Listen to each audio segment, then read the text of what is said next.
Dit is ons plekje, ja. Dus de twee kleine tenten erbij. Dus de kinderen slapen in de kleine tentjes en wij in de grote. In maart roept Fokkens mensen nog op om vakantie te houden in eigen provincie. Het zou heel fijn zijn dat we een aanloop naar de zomer, als de corona tenminste weer dat toelaat, dat we weer dat stappen kunnen zetten. Dat iedereen denkt van goh, we gaan het eens een keer in eigen provincie houden. Sasijn Sadien, want nu zit ze met haar gezin op camping De Baarshoeken in Oudegeer, Zuidwest-Friesland. Voor het eerst zomervakantie in eigen land.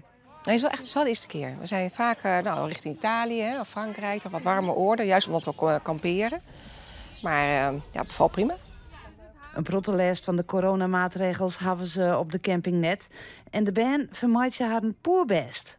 Nou, het is wel wat anders dan in Italië op de camping natuurlijk. Maar kamperen zijn we wel gewend en het blijft gewoon heel erg leuk. En je maakt ook gewoon vrienden op de camping en zo. Dus dat is wel heel gezellig. En gewoon lekker het water opsurfen. Dat is gewoon superleuk om te doen. En een beetje stukjes zeilen. En op de camping kan dat hier gewoon supergoed. Want in Friesland hebben we best wel mooie meren daarvoor. Dus ja, dat is wel top hier.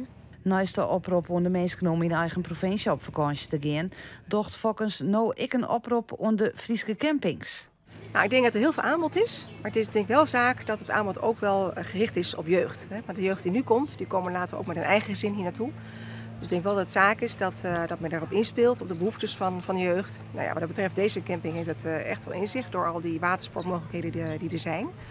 Maar dat is denk ik nog wel even een punt van aandacht. Dus dat we echt wel inzetten op hoe houden we ook de jeugd enthousiast om hier naar Friesland te komen. Van nu geniet het ze met het gezin nog even van de vakantie in eigen provincie.